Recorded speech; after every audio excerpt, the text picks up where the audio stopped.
Hey everyone, my name is Ronak back with another video, and this is the 8th video in the NLP series playlist. So far now we have learned a lot of things. Okay, so we actually came across right from the tokenization to stemming to lemmatization to bag of words to TF-IDF. But have you considered yourself gathering all what you have learned and club it together? Because that is actually a difficult task. Okay, you can learn a lot of things, and recently we have been working with a paragraph, but have you tried working with a data set? And today we are going to do that. So we will work with a very basic text classification example. Okay, and this text classification is where you give some text and there is an outcome. Okay, so this is a purely classification problem using text. In such a scenario, I am using something known as SMS spam collection dataset. So this is available to you on the Kaggle. Okay, so this dataset has a set of text which actually states that is it a ham or is it a spam. So spam basically indicates that okay, that is a spam mail. So spam messages that or spam emails that you get on your emails or phones or something like that. Okay, so congratulations, let's say you have won $1 million, please send the OTP to claim the prize, and okay, and a fraud happens. And ham is basically just the opposite of spam. Okay, so they have just said ham, okay, which is actually not a spam. So you can just go to the Kaggle and you can download this dataset. Okay, I'll also put the link to this dataset. And let's get started. Okay, so we will actually work with one simple notebook. Okay, so I have already downloaded the dataset. Okay, the dataset is supposed to be in your root directory. Alright, so where your Jupyter notebook resides. So first of all, I'll have to import pandas. So pandas is used for the pre-processing. Now later on, we will have to use a data frame and we have to read the CSV. Okay, so that is the spam.csv, that is the data set. So this is not sufficient. Okay, so there is a Unicode decode error and we will have to decode this thing. So here after spam.csv, we will have to mention the encoding. So I'll have to say encoding, and here I have to mention the encoding. So the encoding that we have to specify is ISO 8859 followed by 1. Alright, and we will have it. So now we can say df.head to check the data. Alright, so this is my data set, and now we can also check the shape of it. Okay, so these are around 5572 values. Okay, so now this is the kind of data set that we are working on. Okay, so no article paragraphs or no single line lists, okay, which are hard coded. Okay, so this is a new stuff that you can work on. That is the reason I actually considered making this tutorial right before we dive into some advanced stuff that we are going to start from now. Okay, so we will work with a lot of RNN, LSTMs, word embeddings and whatnot. But for now here, we will try to club everything that we have learned till now. Okay, so now what I'll have to do is I'll have to pre-process this. Okay, so like I've been doing till now. So first of all, I'll pre-process some stuff. So I'll say pre-process. Okay, so right before that, I'll import some libraries that we have been. So regular expression, then stop words, then sentence tokenizer. So we have to convert everything into sentences, but not necessarily we will have to convert it into sentences. The reason being, already these are in the form of the sentences. Okay, so you have to always observe your data set. That is the first thing that you will have to do, because if I want, I can do it, but I won't do it. The reason is I have a data frame, and in data frame I have everything in the sentences itself. Okay, so these are a vector representational format. Okay, so this is a long chain of textual vector, so I can just extract it using a for loop, so I don't have to import the sentence tokenizer. Okay, so please don't import anything that you don't require. After that, I'll require a stemming mechanism. So I was thinking of lemmatization, but lemmatization does take quite a long time to process. So I'll use a simple stemming procedure. Okay, so I'll say from NLTK dot stem. Let's say I'm using Potter stemmer.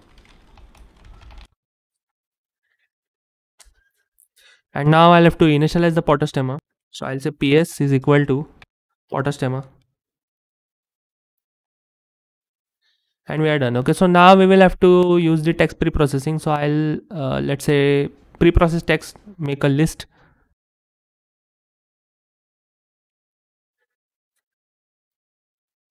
So this list will be used to hold the preprocessed values. Okay, so now I'll have to run a for loop. So I'll say for I in the range of,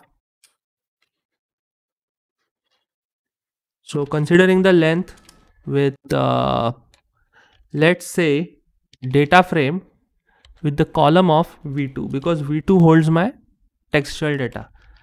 All right, and here now I'll have to apply regex. Okay, so first thing I'll do is I'll get rid of the stuff that I don't require, let's say exclamation and stuff like that. Okay, so symbols I'm going to get rid of.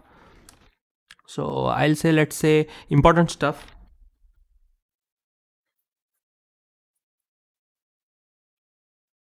So I'll use a regex. So regex dot substitute, and this requires 3 parameters. All right, and here we will have to mention the thing that we are going to get it from. Okay, so I'll have to use I, because we have to iterate through each and every single stuff. And here now I'll apply regex. So I'll be considering whatever here there is. Okay, so from A to Z small case, from A to Z uppercase with 0 to 9, I'm going to consider, and I'm going to replace everything that is except this with the space. Okay, so whatever we have. Then later on I'll have to lowercase, I'll have to enclose this in the lowercase. So I'll say lowercase, since I don't want the semantics to prepare different embeddings for same word. Alright, so that is the thing. So for that I'm lowercasing the stuff. So I'll say important stuff, and I'll say lower. And now I'll have to split it into words. Alright, so these words are very, very important, because when you split it into words, you can actually apply your lemmatizer. Okay, so or stemming procedure, since here we are using stemming. So I'll say splitting, and I'll say lowercase dot split. And now this is not sufficient, because since we are only running, we have to append it into our blank list, that is the preprocessed text.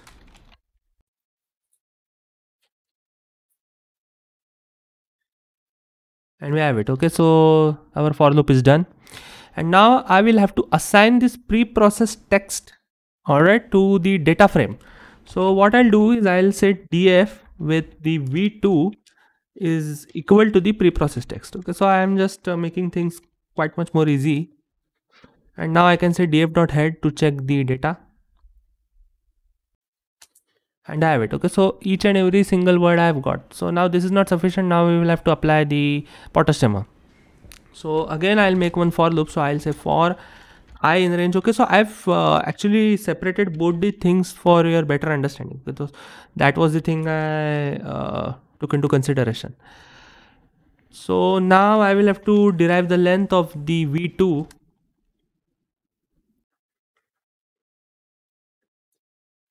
All right, and now I'll run a list comprehension. So here I'll say lemmatized or stemmed. Okay, so stem text. So w I am going to initialize w for w in. Okay, so what we are going to consider, so we are going to say df of the v2 with respect to each of the single iterative stuff. If not, okay, so if not, or I can say if w not in the stop words. Okay, so then only I'm going to consider. So whatever stuff that is not in the stop words, I'm going to consider it.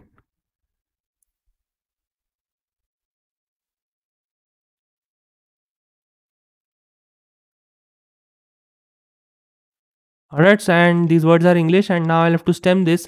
So right where my initializer is, I'll just say stemmer. So Potter stemmer dot stem. I'm going to apply w. Alright, and now I'll have to make a corpus. Okay, so this corpus is going to actually hold all of my data. So I'll have to append the stuff. So for such a reason, I'll have to declare it over here. So here I'll say corpus. So this is a blank list. All right, and now here I'll say corpus dot append.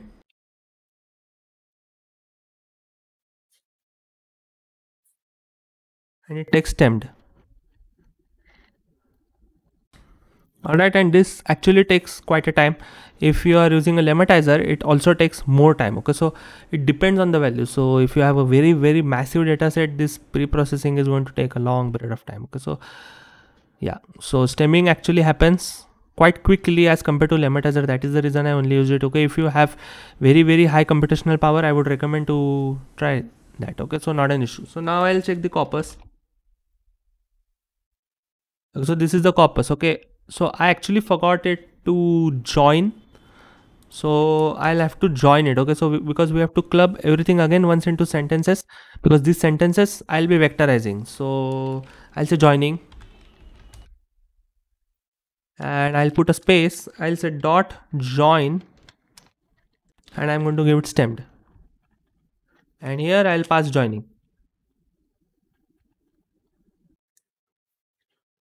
Alright, and I'll just run everything once again.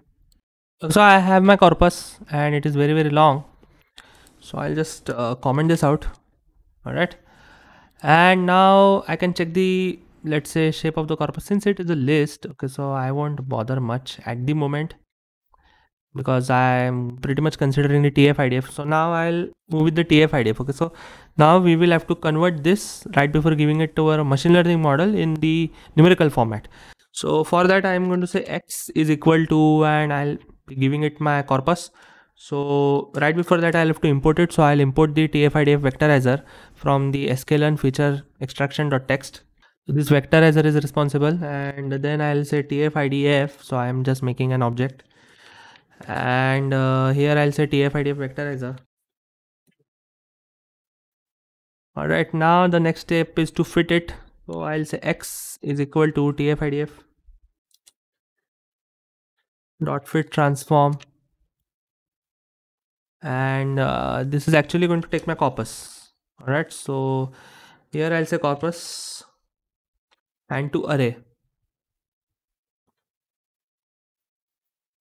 Alright, and now I can check x. So this is a long chain of vector. I can also check its shape. So these are the values. Okay, so 7163 features are taken into consideration along with the 5572 values. And now I'll require y.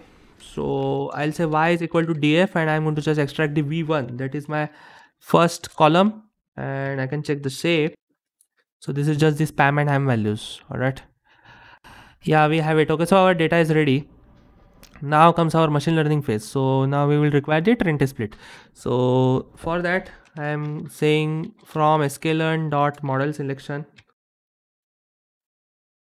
I'm going to import the trend split. So it pretty much allows us to perform a well defined xtrain and ytrain samples. So this takes two parameters, x by y, and I'm going to specify the test size. So let me say test size is equal to 20%. Alright, so my data is split.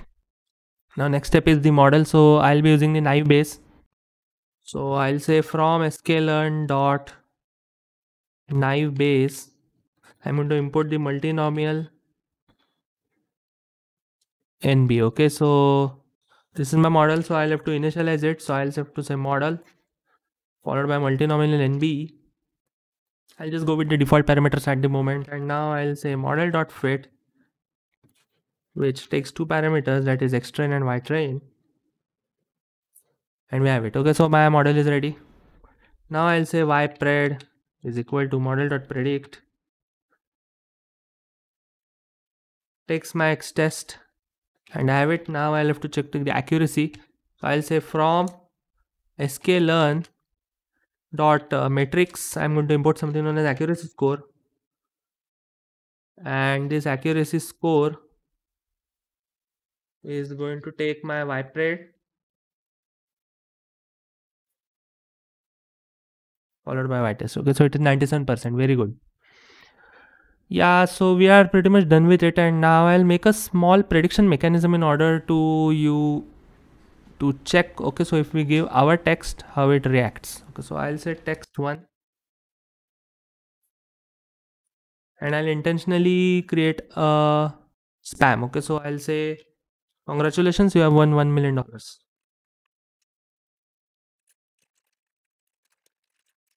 Okay, so congratulations, you have won $1 million. Please send address to claim the prize. So now I'll have to predict it, but I cannot predict it directly. Okay, I'll have to pass it through the vectorizer. So for that, I'll say, let's say prediction of the text1. So right before that, I'll have to transform it, obviously. Transform text1, I'll call my TF-IDF and I'll say transform, and I'll pass my text1 with toArray. And now I'll pass it to my model, and I'll now call it, and it says it is a spam. Okay, so it is actually a spam. And now let me take a ham. So I'll make a text2. Let's say meet me at the desired destination. We have to close the deal. Okay, so this is a genuine email. And now I'll say transform text, let's say 2, and here I'll say TF-IDF dot transform, which actually takes my text2 with the toArray. And now I'll say prediction for the text2, which actually goes with the model dot predict,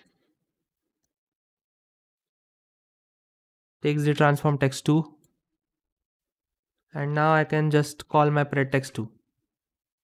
Okay, so it says ham. So it is actually a very good mail.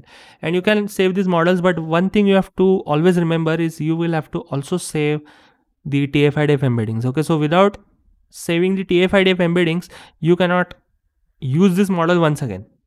Please keep that in mind. Okay, so you will have to use something like joblib. Okay, I'll show you. So from joblib, import dump, and you will have to use the dump, and let's say TF-IDF, and select the destination. Okay, so I'll say saved models. So this is a folder I have made, and here I'll say TF embeds. Okay, so TF embeddings, and with the extension as joblib. And similarly, I'll use the dump function to save my model. Okay, so here I'll say dump with respect to model, and destination I can once again give as saved models. And here I can say, let's say naive base. So I'll say just NB. Okay, and here I'll say joblib. And we have it. Okay, so this is our code, very simple. So we have actually clubbed everything that we have learned till now, and this is a very, very basic thing. Okay, so and this notebook obviously will be available to you in the description box below. It is a GitHub link. Okay, so click on the link. You can download this notebook. You can try it on your own. Okay, but this is the phase where we have completed and clubbed basically all of the things that we have learned so far now. And this is a very, very, I would say, basic and generic stuff, because now we are going to take things up a notch. Okay, so we are going to transition to deep learning. But till now, whatever was covered, okay, so I've actually shown you right from the scratch in one single video. Okay, so that is the thing. And I hope you might have learned something or the other from this tutorial. And if you haven't subscribed to my YouTube channel, please do subscribe and click on the bell icon so that you get notified every single time whenever I post something new. Okay, so right now I'm working on this NLP basics playlist, and let's see. Okay, so we are going to learn a lot of things. It is going to be really, really interesting. So definitely you can check the channel. Okay, so it is an entire playlist. So this is it for this tutorial, and thank you for watching. Goodbye.